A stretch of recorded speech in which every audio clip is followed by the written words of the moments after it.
ലപ്പസയിലെ സ്ട്രീറ്റിലൂടെയുള്ള നാടിൻ്റെ നടത്തം വീണ്ടും തുടങ്ങുകയാണ്. എവിടെ നോക്കിയാലും അതിശയിപ്പിക്കുന്ന കാഴ്ചകൾ മാത്രമേ ഇവിടെ നിന്ന് കാണാൻ ഇനി സാധിച്ചുള്ളൂ. റെസ്റ്റോറൻറ്റുകളായാലും ഇവിടെ താമസിക്കുന്ന ആൾക്കാരെ വീടുകളായാലും കടകൾ. ഒരു റെസ്റ്റോറൻറ്റ് അല്ലെങ്കിൽ കട അല്ലെങ്കിൽ വീട് എങ്ങനെ ആയിരിക്കണം എന്നുള്ള ഏറ്റവും വലിയ ഉദാഹരണമാണ് ഞാൻ ഈ സ്ട്രീറ്റിലൂടെ നടന്നപ്പോൾ കണ്ടത്. എത്ര വൃത്തിയായിട്ടാണ് ഈ സ്ഥലത്തെ ഇവർ സൂക്ഷിച്ചിരിക്കുന്നത് എന്നത് ഏറ്റവും വലിയൊരു പ്രാധാന്യമുള്ളൊരു കാര്യമാണ്. ഇവിടുത്തെ കടകൾ വരെ നമ്മൾ അതിശയിപ്പിക്കുന്ന കാര്യമാണ്. കാരണം ഇപ്പം ന്യൂ ഇയറും ക്രിസ്മസൊക്കെ കഴിഞ്ഞതേ ഉള്ളൂ. ഈ റെസ്റ്റോറൻറ്റുകളിലാണ് പല പല മീറ്റപ്പുകൾ ഉണ്ടാകും. നമ്മളിപ്പം നമ്മുടെ നാട്ടിലൊക്കെ ഒരാളെ കാണുന്നത് വല്ല ടൂറിസം പ്ലേസിലോ അല്ലെങ്കിൽ നമുക്ക് ഏറ്റവും ഇഷ്ടപ്പെട്ട ഹോട്ടലുകളിലോ അങ്ങനെ ഏതെങ്കിലും സ്ഥലങ്ങളിലായിരിക്കും. പക്ഷേ ഇവിടെ ഇതുപോലെ ചെറിയ റെസ്റ്റോറൻറ്റുകൾ തന്നെ നമ്മുടെ അവിടുത്തെ 5 സ്റ്റാർ ക്വാളിറ്റി തരും. ഇവിടുത്തെ ചെറിയ റെസ്റ്റോറൻറ്റുകൾ. അപ്പം ഇവിടുത്തെ ആൾക്കാർ ഈ സ്ഥലങ്ങളിലൊക്കെ വെച്ചാണ് മെയിനായിട്ട് മീറ്റ് ചെയ്ത് സംസാരിക്കുന്നതും.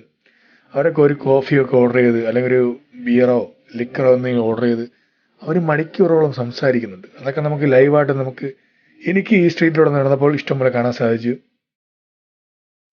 എന്നെ ഏറ്റവും അതിശയിപ്പിച്ചൊരു കാര്യം, ഇതൊരു കടയാണ്. ഈ കടയ്ക്കകത്ത് ക്രിസ്മസ് ട്രീ എത്ര ഭംഗിയായിട്ടാണ് ആ ലൈറ്റ് കൊണ്ട് മാത്രം ആ ഒരു ട്രീ ചെയ്ത് എത്ര മനോഹരമായിട്ടാണ് എൻ്റെ കണ്ണിന് ആ ഒരു കുളിർമ എനിക്ക് തന്നത്. എനിക്ക് ആ വീഡിയോ എന്തായാലും അകത്ത് കയറി എടുക്കാൻ സാധിച്ചില്ല. അതൊരു കടയാണ്, അപ്പം ഇഷ്ടംപോലെ ആൾക്കാർ അതിനകത്തുണ്ട്. അപ്പോൾ നമ്മളവരെ ഡിസ്റ്റർബ് ചെയ്യാൻ പാടില്ല. പക്ഷേ വളരെ ഇഷ്ടപ്പെട്ടു എനിക്ക്. എന്തായാലും നമ്മുടെ നാട്ടിൽ ഇങ്ങനൊരു ക്രിസ്മസ് ട്രീ ഞാൻ കണ്ടിട്ടില്ല. ഈ കുഞ്ഞു സീരിയൽ നമ്മുടെ വാം വൈറ്റ് കുഞ്ഞു സീരിയലായ ഈ വാം വൈറ്റ് വെച്ചാണ് ആ ഒരു ട്രീ അവർ നിർമ്മിച്ചിരിക്കുന്നത്. ഭയങ്കര ഭംഗിയാണ് അതിനെ കാണാൻ. അതുപോലെ തന്നെ ഇവിടുത്തെ സ്ട്രീറ്റ് കാണാൻ ഒടുക്കത്തെ ഭംഗിയാണ്. എല്ലാ ചെറിയ കടകൾ മുതലും എല്ലാ റെസ്റ്റോറൻറ്റുകളും എല്ലാം വഴിയോരങ്ങളിലെ കാഴ്ചകളായാലും ഈ ക്രിസ്മസ് ട്രീ പോലത്തെ തന്നെ പല പല മരങ്ങൾ ഈ സ്ട്രീറ്റിൻ്റെ വലത് സൈഡിലും ഇടത് സൈഡിലൊക്കെ നമുക്ക് കാണാം. എത്ര ഭംഗിയായിട്ടാണ് അതിനെ അവർ കെയർ ചെയ്ത് കൊണ്ടുപോകുന്നുള്ള ഏറ്റവും വലിയ കാര്യം. ഇവിടുത്തെ വീടുകളായാലും കടകളായാലും നമുക്ക് ഒരു പാഠം പഠിപ്പിച്ചു തരുന്നതെന്ന് പറഞ്ഞാൽ ഇവർ സ്ഥലം ഒന്നും വേസ്റ്റ് ആക്കുന്നില്ല. ഈ റോഡിനോട് ചേർന്ന് തന്നെ ഈ കടകളായാലും റെസ്റ്റോറൻറ്റുകളായാലും വീടുകളായാലും ഇതിനോട് ചേർന്ന് തന്നെ സ്ഥലം ഒന്നും വേസ്റ്റ് ആക്കാതെയാണ് ഇവർ ഓരോ കാര്യങ്ങളും നിർമ്മിച്ചിട്ടുള്ളത്. നമ്മുടെ അവിടെ ഒരു റോഡിൽ നിന്നും ഒരു 20 അടി മാറ്റിയോ അല്ലെങ്കിൽ ദൂരെയൊക്കെയാണ് മതിൽ കെട്ടി നമ്മൾ ആ ഒരു സ്ഥലത്തിനെ മറച്ച് ആ ഒരു ഭംഗി നഷ്ടപ്പെടുത്തിയാണ് നമ്മൾ പലതും ചെയ്യുന്നത്. ഇവിടെ വന്നു കഴിഞ്ഞാൽ നിങ്ങൾക്കൊരു കോമ്പൗണ്ടോ ഒന്നും കാണാൻ സാധിക്കുകയില്ല. എല്ലാവരും ഒത്തൊരുമയോടെ ജീവിക്കുന്ന ഒരു സമൂഹമാണ് നമുക്കിവിടെ ഈ സ്ട്രീറ്റിലൂടെ കാണാൻ സാധിക്കുന്നത്. വേറൊരു കോമ്പൗണ്ടിൻ്റെ ആവശ്യം ഇവിടെ ഇല്ല. എല്ലാവരും പരസ്പരം മനസ്സിലാക്കിയാണ് ഇവിടെ ജീവിക്കുന്നത്. ഇവിടുത്തെ മരങ്ങൾ വരെ വളരെ നമ്മുടെ ബോൺസായി മരങ്ങളൊക്കെ ആയിട്ടാണ് ഇവിടെ പല പല മരങ്ങൾ ഈ ചെടിച്ചട്ടികളിൽ ഇവർ നട്ടു വെച്ചിരിക്കുന്നത്. അതിൻ്റെ ഭംഗി ഒരു പ്രത്യേക രസമാണ് കാണാൻ. ഇവിടുത്തെ റെസ്റ്റോറൻറ്റുകൾ അതൊരു പ്രത്യേക ഭംഗിയാണ്. ഇവിടുത്തെ മെയിനായിട്ട് ഒരു പിസ്സ, പാസ്ത, നമ്മുടെ ഇവിടെ റൈസിന് പകരം ഇവിടെ ഇവർ പിസ്സ, പാസ്ത ഇങ്ങനത്തെ കോണ്ടിനെൻ്റൽ ഐറ്റംസാണ് ഇവർ കൂടുതൽ കഴിക്കുന്നത്. ഈ സ്ട്രീറ്റിലൂടെ എനിക്ക് നടന്നപ്പോൾ കിട്ടിയ വേറൊരു കാഴ്ചയെന്ന് പറഞ്ഞാൽ, ഞാൻ സന്തോഷ് കുളങ്ങര സാറിൻ്റെ വീഡിയോ കണ്ടിട്ടുണ്ട്. പക്ഷേ നമ്മുടെ യൂറോപ്യൻ കൺട്രിയിൽ ഒരു ഭിക്ഷക്കാരെ പോലും വലുതായിട്ട് കാണാൻ സാധിക്കുന്നില്ല എന്നാണ് പലരും പറഞ്ഞിട്ടുള്ളത്. പക്ഷേ ഞാൻ ഈ സ്ട്രീറ്റിൽ കൂടെ നടന്നപ്പോൾ ഒന്നിലധികം കാഴ്ചകൾ കണ്ടു. പലരും ഭിക്ഷ യാചിക്കുന്നത് എൻ്റെ കണ്ണുമുമ്പേ എനിക്ക് കാണാൻ സാധിച്ചു. പക്ഷെ അവരെ കണ്ടു കഴിഞ്ഞാൽ നമ്മുടെ നാട്ടിൽ ഭിക്ഷക്കാരെന്ന് പറയില്ല, നമ്മുടെ ഇവിടുത്തെ VIP എന്ന് വേണം പറയാൻ. ആ ഒരു ലെവലിലാണ് ഇവിടുത്തെ ഭിക്ഷ യാചിക്കുന്ന ആൾക്കാർ. അത്രയും അവരുടെ അവസ്ഥയും ആ ഒരു സിറ്റുവേഷൻ അങ്ങനെ ആയതുകൊണ്ടായിരിക്കും. ചിലപ്പോൾ ആരും സഹായിക്കാനോ സ്വന്തം മക്കളോ ആരും കാണത്തില്ല. അതുകൊണ്ടായിരിക്കും അവർ ഭിക്ഷ യാചിക്കുന്നത്. അതെന്തായാലും എനിക്ക് കാണാൻ സാധിച്ചു. പിന്നെ നമ്മുടെ നാട്ടിലെ ഈ മുത്തച്ഛന്മാർ ഈ വഴിയോരങ്ങളിലും ഈ കടവരാന്തയിലൊക്കെ ഇരുന്ന് സംസാരിക്കുന്നതും കുശലം പറയുന്നതൊക്കെ നമുക്ക് കാണാൻ സാധിക്കും. ഇവിടെ വേറൊരു ലേഡി ഭിക്ഷ യാചിക്കുന്നുണ്ട്. ഒരു കുഞ്ഞു നായ, ഒരു മനോഹരമായ ഒരു കുഞ്ഞു നായയെ വെച്ച് ഭിക്ഷ യാചിക്കുന്നുണ്ട്. ഇതൊക്കെ എനിക്കിവിടെ കണ്ണുമുമ്പേ കാണാൻ സാധിച്ചു. എനിക്കെന്തായാലും അതൊരു പാവം തോന്നി അവരെ കണ്ടപ്പം. കാരണം അവരെ ആ സിറ്റുവേഷനും അതേ കാര്യങ്ങളുണ്ടായിരിക്കണം അവരിങ്ങനെ ഭിക്ഷ യാചിക്കുന്ന ഒരു ഗതിയിൽ അവർ വന്നത്. അത് നമ്മുടെ യൂറോപ്യൻ കൺട്രിയിലാണെന്ന് നമ്മൾ ആലോചിക്കണം. അപ്പം വളരെ പാവപ്പെട്ട ആൾക്കാരും വളരെ ജീവിക്കാൻ നിവൃത്തിയില്ലാത്ത ഇഷ്ടംപോലെ ആൾക്കാർ ജീവിക്കുന്ന ഒരു സമൂഹം കൂടെയാണ് നമ്മുടെ യൂറോപ്യൻ കൺട്രികൾ. നമ്മുടെ ഇന്ത്യയിൽ മാത്രമല്ല, ഇതുപോലെ പാവപ്പെട്ട ആൾക്കാർ പല സ്ഥലത്തും ഉണ്ട്. ഇവിടെ മറ്റൊരു ലേഡി പാട്ടുപാടി പൈസയ്ക്ക് വേണ്ടി പാട്ടുപാടി ആൾക്കാരെ ശ്രദ്ധ കേന്ദ്രീകരിച്ച് അവരിൽ നിന്ന് കിട്ടുന്ന പൈസകൾ ശേഖരിച്ച് അവരുടെ ആവശ്യങ്ങളായി കഴിഞ്ഞു പോകേണ്ട കാര്യങ്ങൾ അവർ ചെയ്യുകയാണ്. അപ്പോൾ എന്തായാലും അതൊക്കെ വേറൊരു കാഴ്ചയാണ്. എന്നാലും നമുക്കിവിടുത്തെ മാർക്കറ്റ്, ഇപ്പം ഞാൻ അവിടെ വന്നിരിക്കുന്നത് ഈ സ്ട്രീറ്റിലെ ഒരു മാർക്കറ്റിലാണ്. ഇവിടുത്തെ മാർക്കറ്റ് നമ്മുടെ ഗവൺമെൻറ് കണ്ടുപിടിക്കേണ്ട ഒരു സംഭവമാണ്. കാരണം ഇതൊക്കെ ഒരു കാരവൻ പോലെയാണ് ഇവിടുത്തെ ഈ മാർക്കറ്റ് ഇവർ ഓരോ കടകൾ സെറ്റ് ചെയ്തിരിക്കുന്നത്. ഇതൊക്കെ നമ്മുടെ ഇവിടുത്തെ കണ്ടെയ്നർ മോഡലുള്ള കടകളാണ്. നമ്മുടെ ഈ വണ്ടികളിൽ വലിച്ചു കൊണ്ടുപോകാൻ പറ്റുന്ന രീതിയിലാണ് ഇവിടുത്തെ ഈ കടകളെല്ലാം ഇവർ സെറ്റ് ചെയ്തിരിക്കുന്നത്. നമ്മുടെ നാട്ടിൽ ഈ കാരവണിന് പോലും അനുമതിയില്ലാത്തൊരു സമൂഹമായിട്ട് മാറിയിരിക്കുകയാണ് നമ്മുടെ കേരളം.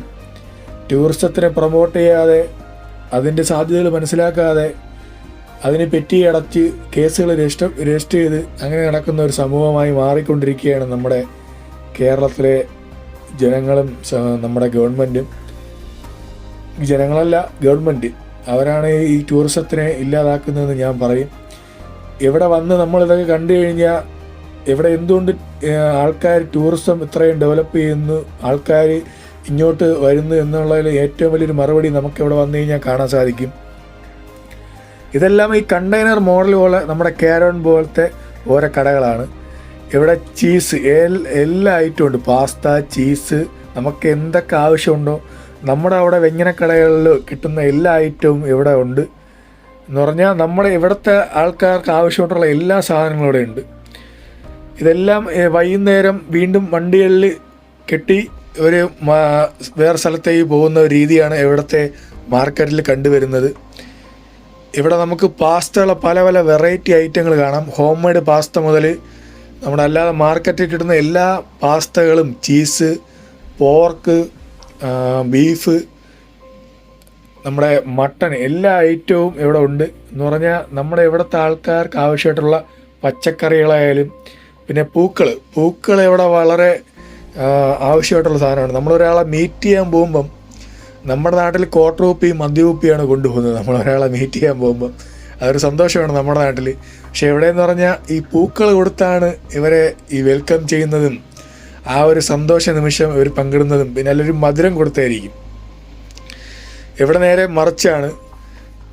നമ്മുടെ നാട്ടിൽ മദ്യം കൊടുത്താണെങ്കിൽ ഇവിടെ നേരെ മറിച്ച് പൂക്കൾ കൊടുത്താണ് അവരെ സ്വീകരിക്കുന്നതും ആ ഒരു സന്തോഷമൊക്കെ പങ്കിടുന്നതും. പിന്നെ ഈ ഒരു മുത്തശ്ശിയെ നമുക്ക് കാണാം മലക്കറി കച്ചവടം ചെയ്യുന്നത്. എൻ്റെ അമ്മച്ചി ഈ നിമിഷം ഞാൻ ഓർത്തു പോയാണ്. എൻ്റെ അമ്മച്ചി മലക്കറി കച്ചവടമായിരുന്നു.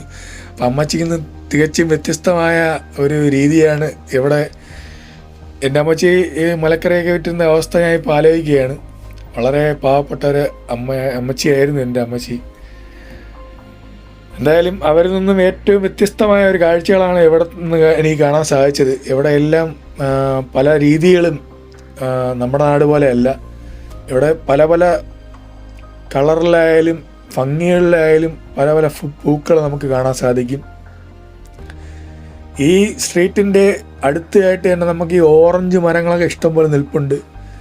അതൊക്കെ ഇഷ്ടം പോലെ കാച്ചി കിടപ്പുണ്ട്. പക്ഷേ ഈ ഓറഞ്ചുകളെല്ലാം പറിച്ച് ഇവിടെ വെച്ച് ഇവർ ഇത്ര യൂറോയ്ക്ക് വിൽക്കുന്നുണ്ട്. അതൊരു മറ്റൊരു തരത്തിലുള്ളൊരു കാഴ്ചയാണ്.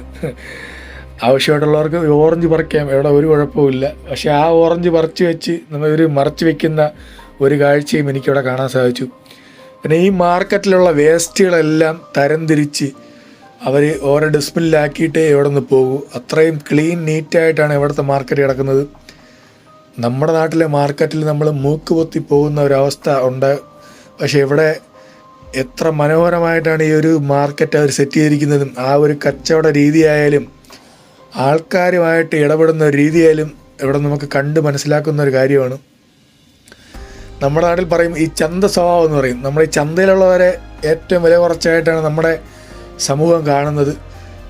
അവരെ കാണുന്നതല്ല, അവരുടെ രീതി അങ്ങനെയാണ്, അവരെ പെരുമാറ്റം അങ്ങനെയാണ്. പക്ഷേ അവരിൽ നിന്നും വളരെ വ്യത്യസ്തമായ രീതിയിലാണ് ഇവിടുത്തെ കച്ചവട രീതികളും എല്ലാ കാര്യങ്ങളും.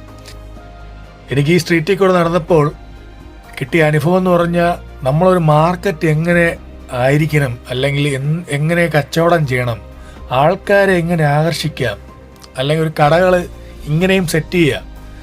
ഒരു കാരവൻ പോലെയും നമുക്ക് കടകളൊക്കെ സെറ്റ് ചെയ്ത് ആ സ്ഥലം വേസ്റ്റ് ചെയ്യാതെ എത്ര മനോഹരമായിട്ട് വൃത്തിയായിട്ട് ഒരു കച്ചവട രീതി ഈ മാർക്കറ്റിൽ ചെയ്യാം എന്നുള്ള രീതി എനിക്ക് ഇവിടെ നേരിട്ട് കണ്ട് മനസ്സിലായി. ഇത് നമ്മുടെ നാട്ടിൽ നടപ്പാക്കിയാൽ വലിയൊരു നല്ലൊരു രീതിയായിരിക്കും. കാരണം നമ്മുടെ മാർക്കറ്റ് ഇതിൽ നിന്നും തികച്ചും വ്യത്യസ്തമാണ്. ആൾക്കാരുടെ മാന്യമായിട്ട് ഇടപെടുന്നതിൽ നമ്മുടെ മാർക്കറ്റിലെ ആൾക്കാർ വളരെ മോശമാണ്. പിന്നെ വൃത്തിയായാലും വളരെ മോശമാണ്. അവർക്കതിനുള്ള അടിസ്ഥാന സൗകര്യങ്ങൾ കൊടുക്കുന്നില്ല എന്നാണ് ഏറ്റവും വലിയ സത്യം. അപ്പം അത് കൊടുത്തു കഴിഞ്ഞാൽ ഇനിയും ബെറ്റർ ആവും, നമ്മുടെ മാർക്കറ്റും ഇതുപോലെ ഭംഗിയാവും. അപ്പോൾ ഇതൊരു കടയുടെ ഫ്രണ്ടിൽ നിൽക്കുന്ന ഒരു ചെടിച്ചട്ടി നിൽക്കുന്ന കുഞ്ഞു ഓറഞ്ചാണ്. എന്തായാലും ഇങ്ങനെ പുതിയ ഒരു കാഴ്ചയായിരുന്നു. ഇതിനകത്ത് ഒരു ഇതൾ ഓറഞ്ച് മാത്രമേ ഉള്ളൂ. എന്തായാലും ഒരു നല്ലൊരു കാഴ്ചയായിരുന്നു. ഞാൻ ആദ്യമായിട്ടാണ് ഇത്രയും കുഞ്ഞു ഓറഞ്ച് കാണുന്നത്. അപ്പോൾ എൻ്റെ ലെപ്പസിയിലെ എൻ്റെ യാത്ര ഒരു 4 പാർട്ടായിട്ടാണ് നിങ്ങൾ കണ്ടത്. എൻ്റെ ഒറ്റ ദിവസത്തെ യാത്രയായിരുന്നു. ഒരു 3-4 മണിക്കൂറത്തെ എൻ്റെ ഇറ്റലിയിലെ ലെപ്പസിയിലെ എൻ്റെ യാത്രയായിരുന്നു. എന്തായാലും എനിക്ക് ഇറ്റലിയിലെ ലെപ്പസിയിലെ എൻ്റെ ഫസ്റ്റ് യൂറോപ്യൻ കൺട്രി വീഡിയോ ആയിരുന്നു. എനിക്കെന്തായാലും വളരെ ഇഷ്ടപ്പെട്ടു. ഞാനൊക്കെ സ്വപ്നം കണ്ടിട്ടുള്ളൂ യൂറോപ്യൻ കൺട്രിയൊക്കെ ഷൂട്ട് ചെയ്യണതും നമ്മൾ നേരിട്ട് കാണുന്നതും. ഇതൊക്കെ സന്തോഷ് കുണങ്ങര സാറിൻ്റെ വീഡിയോ കണ്ട് ആ ഒരു സ്വപ്നം നമ്മൾ നേരിട്ട് കണ്ടപ്പം എന്തായാലും എനിക്ക് വളരെ ഇഷ്ടപ്പെട്ടു. എനിക്കത് വിശ്വസിക്കാൻ സാധിച്ചില്ല. പല കാഴ്ചകൾ എനിക്ക് ഷൂട്ട് ചെയ്യാൻ സാധിച്ചില്ല, നേരെ ഷൂട്ട് ചെയ്യാനൊന്നും എനിക്ക് സാധിച്ചില്ല. എന്തായാലും വീഡിയോ നിങ്ങൾക്ക് വലുതായിട്ട് ഇഷ്ടപ്പെട്ടെന്ന് വിചാരിക്കുന്നില്ല, എന്നാലും കൊള്ളാമെന്ന് പ്രതീക്ഷിക്കുന്നു. അപ്പോൾ എന്തുകൊണ്ടാണ് ഈ വീഡിയോ 4 എപ്പിസോഡായിട്ട് നിങ്ങളെ മുന്നിൽ എത്തിച്ചതെന്ന് പറഞ്ഞാൽ, എനിക്ക് ഇവിടുത്തെ നെറ്റ്വർക്ക് വളരെ പ്രോബ്ലം ഉണ്ട്. അപ്പം ഒരു 10 മിനിറ്റ് വീഡിയോ ഒക്കെ എനിക്ക് ഇവിടെ നിന്ന് അപ്ലോഡ് ചെയ്യാൻ സാധിക്കുള്ളൂ പെട്ടെന്ന്. അപ്പോൾ അതുകൊണ്ട് നിങ്ങൾ മാക്സിമം ക്ഷമിക്കുക. പിന്നെയും മനോഹരമായ കാഴ്ചകളുമായി നിങ്ങളെ മുമ്പിൽ എത്തുന്നതായിരിക്കും. Thanks for watching.